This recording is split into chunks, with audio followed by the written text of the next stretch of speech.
donc la place, comme on le dit, pour qu'il nous partage un peu une introduction sur ce thème-là. Et après quoi, nous allons revenir vers vous pour échanger énormément. On veut laisser beaucoup de temps à l'échange aujourd'hui, surtout que depuis que nous sommes là, nous avons beaucoup consommé, beaucoup partagé. On va essayer de voir ce que nous gardons de tout cela. Donc, merci encore à tous ceux qui nous ont rejoints.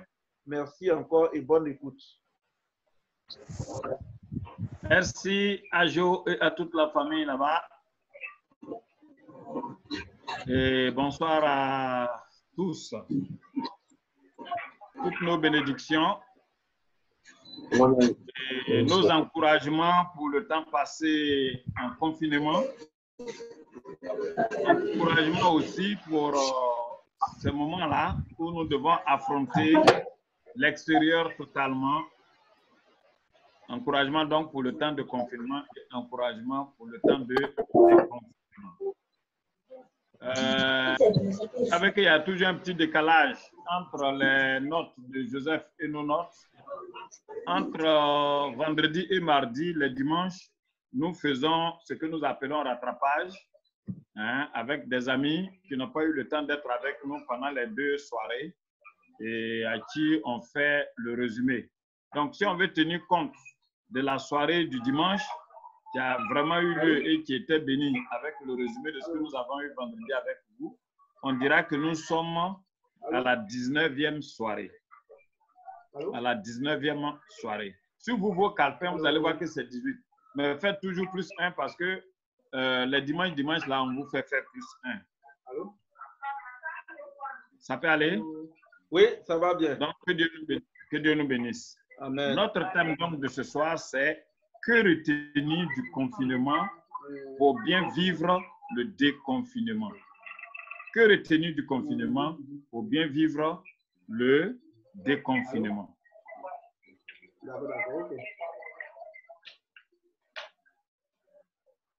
Nous sommes en train d'ajuster les choses ici avec nos amis d'audio. Alors, voici un peu la petite introduction. Si vivre confiné pendant des jours, des semaines, voire des mois, n'a pas été facile, sortir du confinement comme de l'arche de Noé. Vous vous souvenez, on a beaucoup pris cette illustration. Dans l'arche, il y avait combien de personnes? 8 personnes. Noé, sa femme, les 3 fils et leurs 3 femmes. Bon, chacun n'avait pas 3 femmes, chacun avait sa femme. Donc, je disais que si vivre confiné pendant des jours, des semaines, voire des mois, n'a pas été facile, sortir du confinement comme de l'arche, pour ce qui est de Noé et de sa famille, n'a pas été aussi facile. La plupart des informations que nous avons dans ces temps, c'est que les parents qui étaient chauds pour que leurs enfants aillent à l'école, même les enfants qui étaient chauds pour aller à l'école, on s'est rendu compte qu'il y a des défis. On s'est rendu compte qu'il y a des défis à relever. Et donc, nous avons voulu utiliser cette merveilleuse histoire de Noé, de sa femme et de ses enfants et de leur femme pour un peu nous amener à réfléchir ce soir. Et le sujet se trouve dans Genèse 8, le verset 1 à 22. Genèse 8, 1 à 22. Il serait vraiment intéressant qu'on lise tout le passage. Donc, je vous appelle donc à avoir vos Bibles à côté de vous. Puis,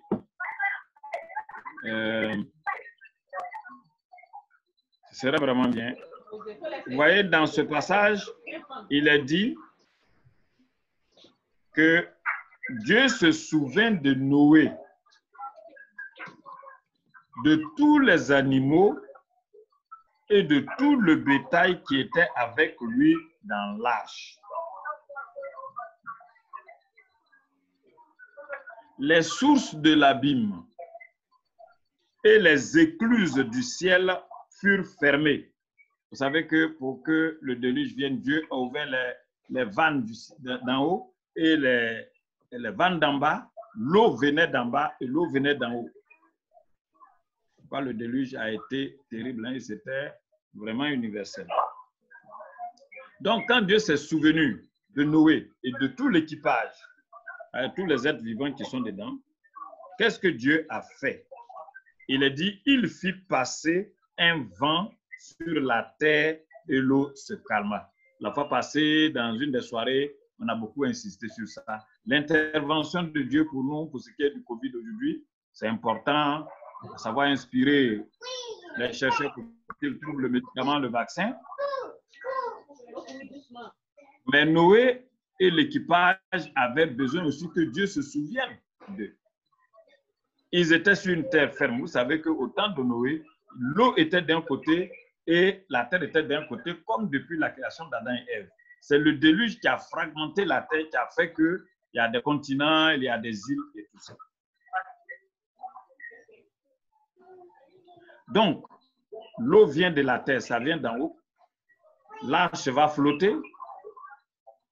Et le moment de sortie de l'arche va arriver et on nous dit que Dieu s'est souvenu d'eux. Et quand Dieu s'est souvenu d'eux, il a agi sur les éléments de leur environnement. Il a fait souffler un vent pour que l'eau se retire, pour que la terre sèche paraisse. Ça, c'est tout un programme. Vous voyez, tout un programme de séminaire sur 2, 3, 4, 5 jours, voire une semaine. Hein. Dieu fait passer un vent sur la terre et l'eau se calme. Il fit passer du vent sur la terre et l'eau se calma. Les sources de l'abîme et les écluses du ciel furent fermées et la pluie ne tomba plus du ciel. L'eau se retira peu à peu, l'eau se retira peu à peu de dessus la terre. Ah, le Dieu de miracle. Ça aurait été intéressant que, hein, pour ne pas dire en un clic comme s'il était devant un ordinateur, mais hein, en un clin d'œil même que Dieu fasse disparaître tout pour que les gens sortent. Mais vous allez voir que Dieu est sage. Beaucoup d'animaux ont été tués. Beaucoup d'hommes ont été tués dans l'eau. Il y avait la pollution, il y avait beaucoup de choses. Hein?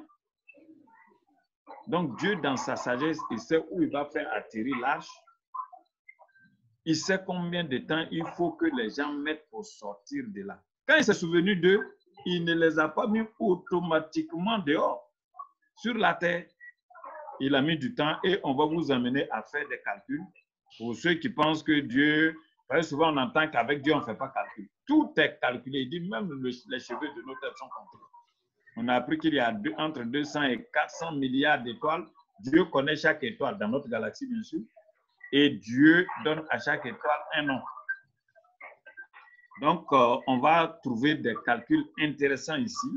Vous voyez, l'eau se retira peu à peu, pas du coup, de dessus la terre, si bien qu'elle baissa au bout de 150 jours. Notez, au bout de 150 jours. Parce que tu peux préparer le passage de Genèse 8 là pour moi. Vous voyez la suite. En tout cas, tout ça, c'est pour vous donner l'amour de la Bible. Envie de lire la Bible de la Genèse à l'Apocalypse, de lire et de relire. Et puis de ne pas lire ça comme des religieux, mais voir que c'est la vie. Si Noé et ses enfants étaient perdus dans cette affaire-là, l'humanité n'allait plus exister. C'est pour que toi et moi, nous soyons là aujourd'hui, que Dieu a fait faire tout ce grand travail par Noé, que Dieu a donné la sagesse à Noé et à ses enfants, pour ne pas qu'ils sautent. Comme nous avons vu des gens qui sortaient malgré tout ce qui a été dit. Il y en a qui disent qu'ils préfèrent aller mourir même. Si Covid les prend, c'est mieux. On sort là, c'est pour aller faire quoi? Donc, 150 jours, alors que Dieu s'est souvenu d'eux, automatiquement, ça devait se faire. 150 jours, ça veut dire quoi? Environ 5 mois de 30 jours par mois. C'est tout ça, la méditer. La foi n'est pas aveugle, mes frères. Surtout la foi au Dieu d'Israël n'est pas aveugle, c'est réfléchi. C'est réfléchi. Il a été très réfléchi, il a tout créé. Il nous a créé à son image pour que nous aussi on soit réfléchis. Beaucoup sont pressés de faire culte, beaucoup sont pressés de faire ceci, cela. Comme si sans ça, Dieu n'est pas Dieu. 150 jours et ce n'est pas fini. 5 mois de confinement déjà. Mais après, vous allez nous dire combien de temps. Parce que souvent, quand on dit l'eau a duré 40 jours, ça fait que les gens pensent que c'est 40 jours de confinement. Mais on est déjà à 150 jours. Plus avant, plus après, vous allez voir. Vous allez vous rendre compte que le confinement de Noé et de ses enfants-là, ça fait plus d'1 an. Je ne vais pas vous donner le chiffre exact, mais c'est le devoir qu'on vous donne. Puisqu'on a promis de vous donner des certificats de l'Institut biblique pour le temps de confinement. C'est ce que beaucoup ont fait pour encourager les gens. Si vous suivez tout ce qui est en train d'être fait, vous n'aurez pas le cafard et en plus, vous aurez des certificats. Donc, le seul devoir à faire, c'est de nous dire combien de temps le confinement de la famille de Noé a mis. Ça va, c'est bon? Donc, il est dit, le 17e jour du 7e mois, l'arche s'arrêta sur la montagne d'Arara. Le 17e jour. Aujourd'hui, nous sommes au 19 et nous sommes à la 19e soirée. Pour nous, c'est extraordinaire, ce n'est pas par hasard. Une famille est très contente ici. Parce que là, nous sommes au 19 mai et c'est notre 19e soirée à encourager des individus, des couples et des familles à bien vivre ce moment qui est bon pour nous et pour nos prochains.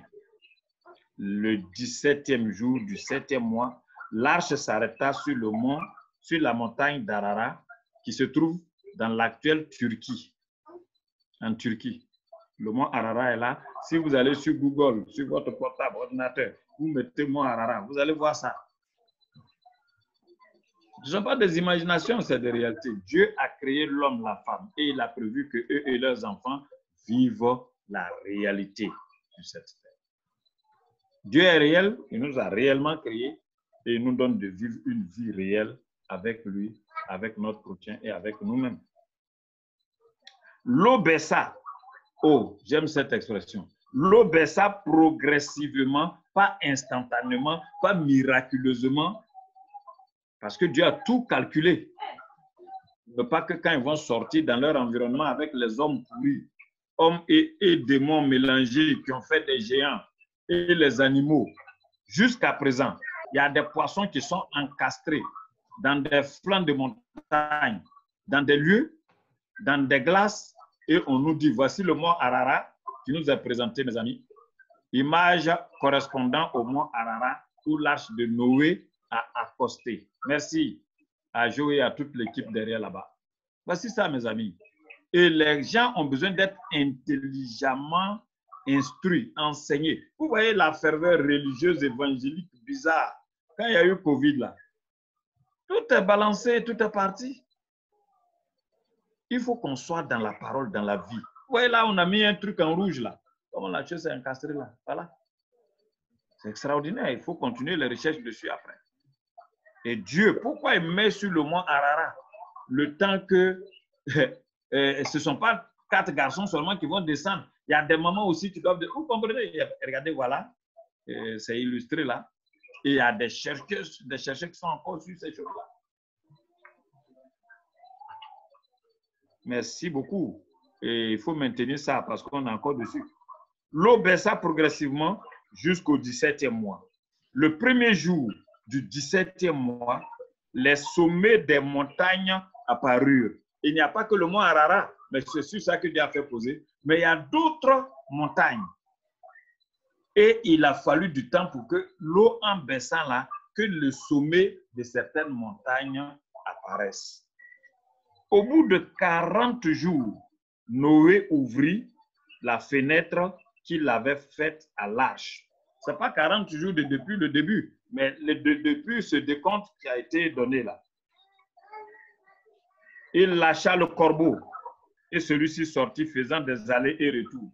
Après, il ne va pas venir, il a envoyé la colombe. Mais la suite est intéressante. Je ne sais pas si On pourra lire, mais je ne sais pas si vous avez vos Bibles à côté, mais la suite est extraordinaire. Vous allez voir que Noé et sa famille ont fait, comme je vous l'ai dit, plus d'un an dans le confinement, dans l'arche, avec les animaux féroces, des animaux de toutes sortes, parce qu'on dit que Dieu s'est souvenu de lui et de tous les animaux qui étaient avec lui. Et vous allez voir qu'à la descente, Noé ne va pas sauter comme ça avec ses enfants. Hein. Ils ont attendu que Dieu donne l'ordre. Mais eux-mêmes, ils ont réfléchi et ils ont utilisé le corbeau, ils ont utilisé la colombe, ainsi de suite, jusqu'à ce que Dieu qui a dit à Noé fait l'arche. Dieu qui a dit à Noé, entre dedans avec...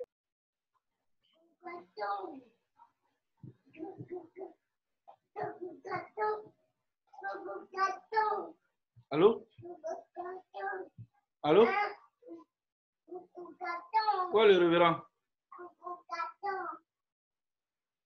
Apparemment, on l'a perdu.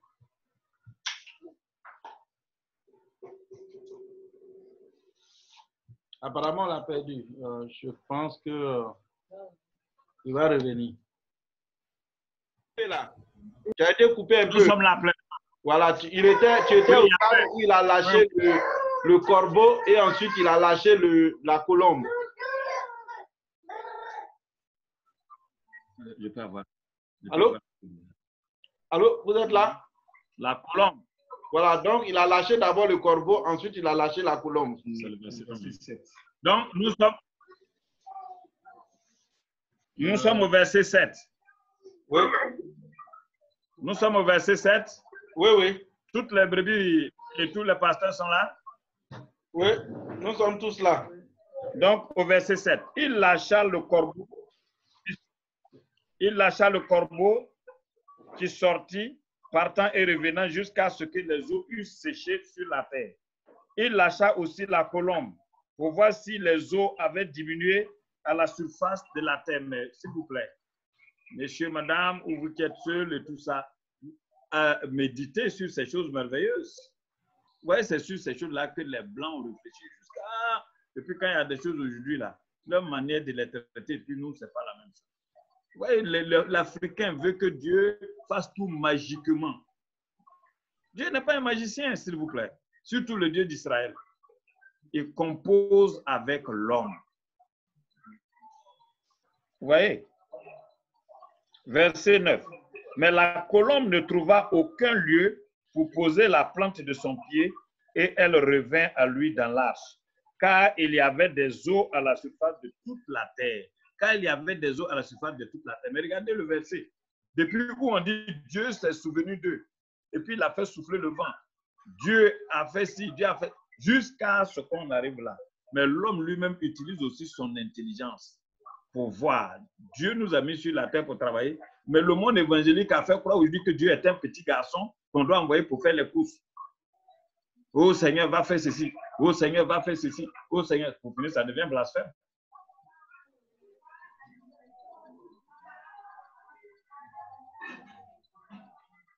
Il a dit, mais la colombe ne trouva aucun lieu pour poser la plante de son pied et elle revint à lui dans l'arche, car il y avait des eaux à la surface de toute la terre. Et regardez ce qui est dit là de manière extraordinaire. Il avança qui? Il avança la main. Noé avança la main pour faire quoi? Pour prendre la colombe et la fit rentrer auprès de lui dans l'arche. Ah, peut-être que la soirée prochaine, on va en parler. Dieu dit, si tu trouves l'oiseau avec ses œufs, prends les œufs ou prends-le. Mais si tu prends les deux, tu vas raccourcir ta vie. Oiseau. Parce que chaque animal créé par Dieu, là, si ce n'était pas le péché, chacun a un rôle particulier pour notre bien-être. Il a tendu sa main, il l'a prise et il l'a gardée auprès de lui. Au verset 10, il attendit encore 7 autres jours, souligné dans vos Bibles. Il attendit encore 7 autres jours, alors qu'il a dit que Dieu s'est souvenu de lui. Il a fait souffler le vent, mais il doit attendre encore 7 autres jours. Vous allez calculer tout ça là, je vous ai dit plus d'un an, non? Vous allez calculer tous ces jours et puis vous allez nous dire, hein, à la séance prochaine combien de jours le confinement dans l'arche a duré. Quand on voit les gens dans tous les pays du monde, ils sont pressés, on veut sortir, on a confisqué notre liberté, ceci, cela. D'autres chrétiens même disent non, ça c'est Satan qui nous a mis dans la maison pour prendre les rues. Comme si c'est quand on est dans les rues qu'on est avec Dieu. On a vu dans Ésaïe 26, 20, qui nous accompagne dans tous les programmes Bon Appétit, qui nous accompagne.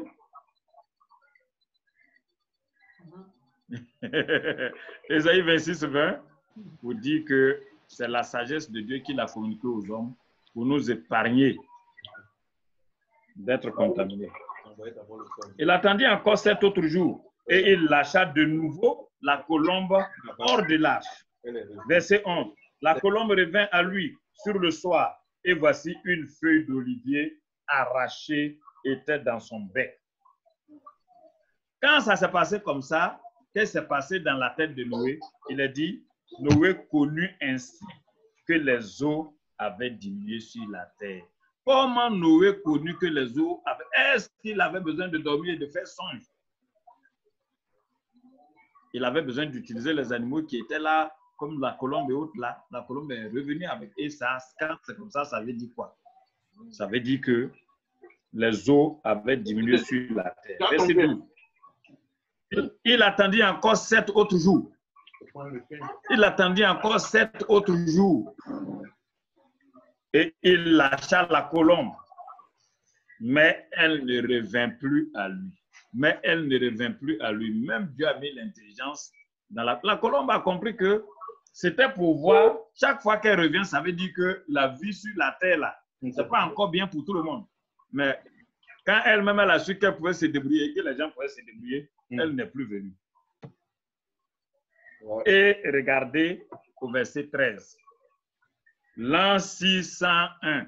L'an 601. Bien compter. L'an 601, le premier mois, le premier jour du mois, les eaux avaient séché sur la terre. Noé ôta la couverture de l'arche. Il regarda. Quand il a ôté là, il ne s'est pas précipité. Hein? Et il a réfléchi parce qu'il travaille avec le cerveau que Dieu lui a donné. Là, il y a des gens qui disent qu'avec la foi, on ne réfléchit pas, c'est cela. Israël ne réfléchit pas et puis ils font tout ce qu'ils font pour préparer le retour du Messie. On n'a pas réfléchi, c'est pourquoi quand il y a eu la crise là, on a eu tous ces problèmes-là. On ne s'est pas laissé instruire par l'histoire.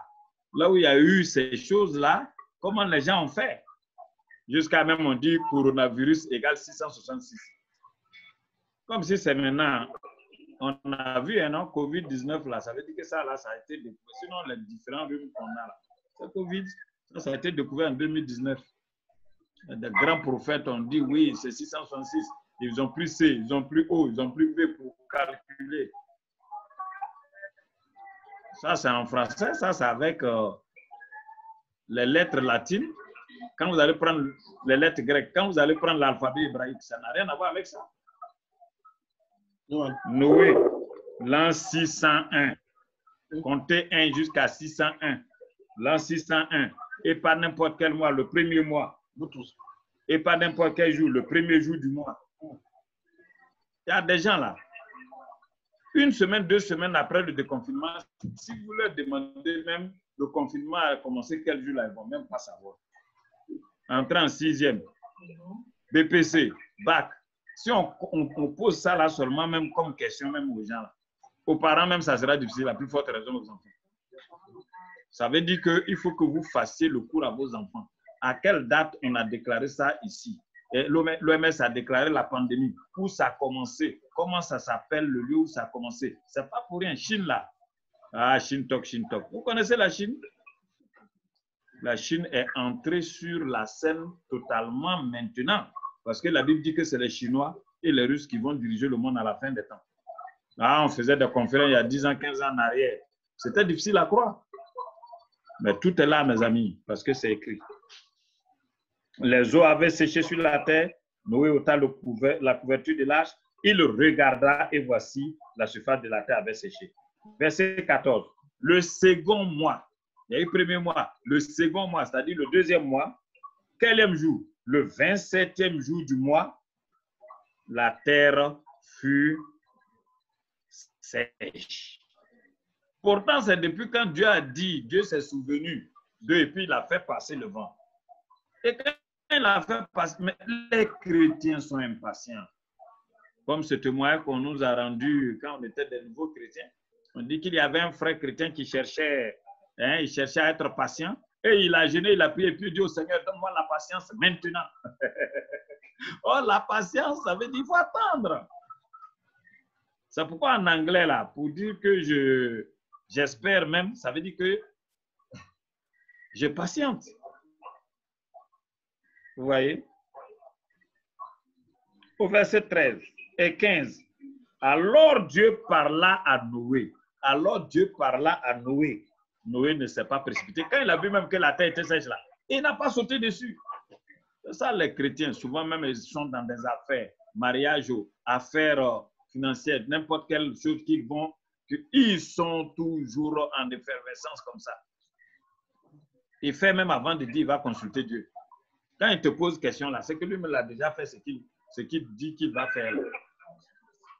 Et c'est ça, à faire de l'argent facile, tu viens encore. Argent facile, on va faire soirée sur ça. Les Ivoiriens ont la mémoire très courte. Alors Dieu parla à Noé en disant, sors de l'arche. Ah, sors de l'arche avec qui? Toi et ta femme. Sors de l'arche, toi et ta femme, tes fils et les femmes de tes fils avec toi.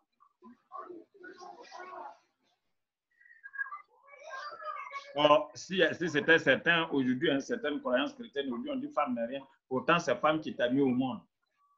C'est femme qui t'a appris à porter caleçon. À faire quoi encore? À parler. Si c'était d'autres là, ils allaient laisser les femmes dedans. Les femmes n'est rien. On fait des corrections en passant là. Sors de l'arche, toi et ta femme, tes fils et les femmes de tes fils avec toi. Fais sortir avec toi tous les animaux de toute chair qui sont avec toi. Chaque animal, Jésus dit même un moineau que vous voyez que les gens vendent pour avoir l'argent, les poulets que vous voyez que les gens vendent pour avoir l'argent. Jésus dit, tout ça là, ça l'intéresse. Tant les oiseaux que le bétail et tous les reptiles qui rampent sur la terre, qu'ils se répandent sur la terre. Vous vous souvenez? Genèse 1 et 2. Vous vous souvenez? Dieu a dit aux animaux de se multiplier et de se répandre. Qu'ils soient féconds et multiplient sur la terre. Et Noé sortit. Verset 18. Et Noé sortit avec ses fils, sa femme et les femmes de ses fils. Tous les animaux, tous les reptiles, tous les oiseaux, tout ce qui se met sur la terre, selon leur espèce, sortir de l'arche. Noé bâtit un autel à l'Éternel. Il prit de toutes les bêtes pures et de tous les oiseaux purs, et il offrit de l'holocauste sur l'autel, des holocaustes. L'Éternel sentit une odeur agréable, et l'Éternel dit en son cœur. Ça, on avait déjà parlé de ça, ça revient. Je ne maudirai plus la terre à cause de l'homme, parce que les pensées du cœur de l'homme sont mauvaises dès sa jeunesse. Dans d'autres lieux, on dit dès son enfance. Et je ne frapperai plus tout ce qui est vivant comme je l'ai fait. Tant que la terre subsistera, les semailles et la moisson, le froid et la chaleur, l'été et l'hiver, le jour et la nuit ne cesseront point. Donc, si en temps de pluie en Côte d'Ivoire ici, tu fais veiller et puis tu dis tu vas lier la pluie, ça veut dire que tu es contre la volonté de Dieu même. Ah, ça, ce sont des choses que nous, on avait faites dans notre enfance chrétienne, hein, dans les années 81-82. On fait un programme au lieu de faire chrétien. Dans les ailes de nouveaux chrétiens. On aime le jour de pluie, même pour dire on va prier pour arrêter la pluie. Et quand ça s'arrête, on croit que c'est nous qui avons arrêté. Et il y a une histoire d'un fermier. On en a parlé à nos étudiants à l'Institut biblique ici. Hein? Il était en train de sécher ces choses et il y avait des nuages, il devait pleuvoir. Que ferait certains chrétiens? Il va dire il va pleuvoir ici, et je ne suis pas ici, mais je vais envoyer la pluie à Djamé. On le faisait dans le pays, on était au sérieux. On dit, bon, on envoie ça à Bobo. À Bobo dit, on envoie ça à Nyama. À Nyama dit, on envoie ça à Waranyene. Et donc, le fermier, au lieu de prier pour que la pluie soit bloquée, qu'est-ce qu'il a demandé? Il a demandé si les gens pouvaient l'aider. Il a prié pour que des gens passent par là pour l'aider à ranger plus tôt sa récolte. Il faut qu'il pleuve aussi pour que demain, il puisse semer et autres. Et vous allez voir, avec le déconfinement qui coïncide avec le temps de la pluie, le folklore évangélique va venir encore. Puisqu'on est paresseux, on ne sait pas cultiver la terre, mais on sait manger seulement. Il faut des pasteurs aux pasteurs. Tant que la terre subsistera, les semailles et la moisson, le froid et la chaleur, l'été et l'hiver, le jour et la nuit ne cesseront point. Ah, on est sorti du confinement là. Encouragez vos chrétiens à aller faire champ de manioc. On ne sait pas quand les bateaux de riz vont arriver. Hein? Alors, voici un passage merveilleux qui nous encourage. Le déconfinement là. Il y en a qui font ça à 300 à l'heure, 500 à l'heure. Il y a des villes, en Côte d'Ivoire, ici, dès qu'on a dit qu'il y a déconfinement là, les gens même, ils ont dansé, ils ont fait veiller. Est-ce qu'on sait ce qui se passe? Est-ce qu'on sait ce qui se passe? Nous, en Afrique, comment? Ah là, vous voyez, si on vous a fait les 10 pandémies là, regardez pour chaque pandémie comment il y a eu ce qu'on appelle la récidive, surtout de la grippe espagnole. Les gens, ils ont cru, la guerre est finie. Il y avait cette maladie, ils ont cru que c'était fini. Ils ont commencé à aller à combien à l'heure? Mais la maladie, quand ça a frappé là, ça a été plus grave qu'avant. Et vous voyez que les Blancs là, c'est pourquoi ils réfléchissent. Et on dit qu'il faut aller doucement, doucement. Pour sortir de l'âge, Dieu s'est souvenu de Noé et de sa femme et de ses enfants et de leurs femmes, mais il ne l'a pas fait automatiquement. Il l'a fait avec mesure. Et si des scientifiques étudient avec tous ces jours, la quantité d'eau qui est tombée, tout ce qui a été dit dans ce passage de Genèse 8 qu'on lit souvent passant comme ça, s'ils étudient, qu'ils font le calcul, vous allez vous rendre compte que c'est extraordinaire. Comment vous voulez dire quelque chose? Ok. C'est sûr que ce que Adam, ce que Noé, sa femme, ses fils et leurs femmes ont vécu, les semaines d'après, ce déconfinement-là, ça a dû vraiment agir sur eux. La première fois qu'ils ont mis pied sur terre, après ce sacrifice, Dieu leur a dit de se répandre sur la terre. C'est du boulot qui est encore là. Ils étaient contents de sortir de l'arche. En même temps aussi, c'était des défis à relever. C'est un nouveau monde qu'ils ont trouvé. Et jusqu'à présent, les Africains ne voient pas que le monde a changé et qu'il est en train de changer. Ils ne voient pas ça encore parce que les mêmes habitudes sont reprises. Mais on est ensemble. Il y en a après qui vont dire, mais ce n'est pas prophétie, hein? C'est observation à partir des Écritures.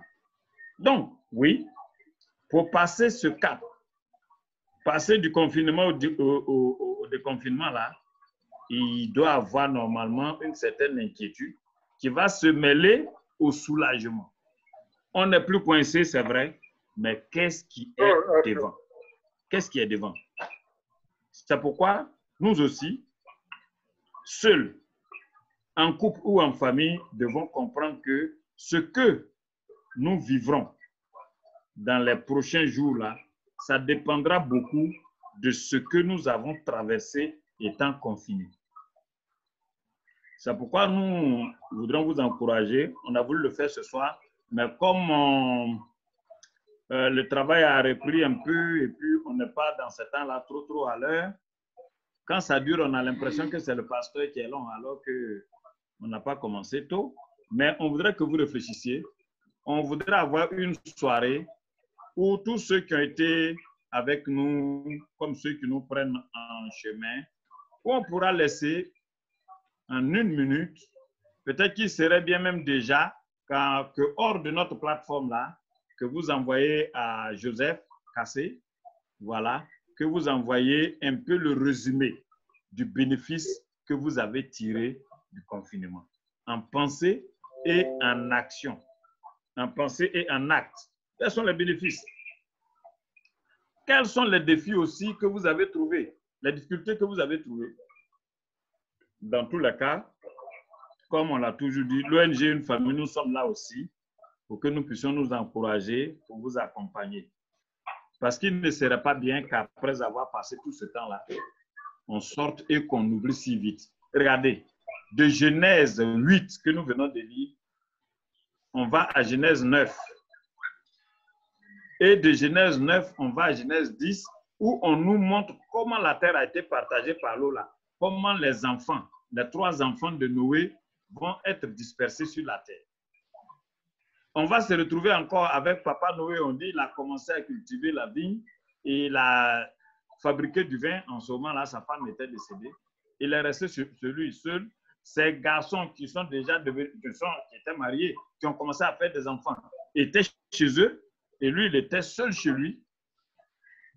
Il a bu. Il s'est souvenu du monde passé. Il a bu et il est resté nu. Cette affaire-là est une réalité qui est là et sur laquelle on va avoir aussi une soirée. Il va dire l'avenir de 2 de ses enfants, mais il y a un enfant dont il ne dira rien. Oh, beaucoup de commentateurs de Bible disent non, comme Dieu les avait bénis. Mais est-ce que Dieu n'avait pas béni Adam et Ève et puis quand ils ont péché, il y a eu problème? Votre papa a 3 enfants. Il appelle 2. Il leur dit leur avenir et puis toi, il dit rien sur toi. Et puis, il dit des paroles de malédiction sur ton 4e fils. Est-ce qu'on a besoin de dire que tu es maudit pour que tu saches que tu n'es même pas dans son testament? Et c'est une autre affaire comme ça. Et dans Genèse 10, on nous dit, voici où les enfants, les 3 enfants là, sont partis avec leurs enfants et les enfants de leurs enfants. Pour nous, on connaît la Libye, l'Égypte, l'Éthiopie et puis Canaan qui est l'emplacement actuel d'Israël. Si vous prenez pour Japhé, vous allez voir dans Genèse 10. Si vous prenez pour Sem, vous allez voir. Et jusqu'aujourd'hui, aucun historien, quel que soit ses grades à l'université, ne peut contester ces faits. Vous voyez? C'est pourquoi quand on est enfant de Dieu, il faut connaître la parole de Dieu. Et on arrive à Genèse 11, de 8 à 11, la 3 chapitre 8 à 11, voilà une rébellion encore contre Dieu. Dieu a dit de se répandre, nous on ne va pas se répandre, on va rester sur place et voici un projet qui est comme Dieu. Dieu va confondre les langues et dans Genèse 12, ils vont se disperser. Dans Genèse 12, il va choisir Abraham. Bien-aimés frères et sœurs, ce soir, nous sommes appelés vraiment à réfléchir. Il y a beaucoup d'autres moments de confinement qui arrivent. La fois passée, on en a lu. Mais pour ça, là, qu'est-ce que nous avons retenu? Qu'est-ce que nous avons retenu du confinement pour mieux vivre le déconfinement? La question reste posée et on vous laisse la parole. Que Dieu vous bénisse. Merci beaucoup. On acclame le Seigneur. Merci. Merci encore.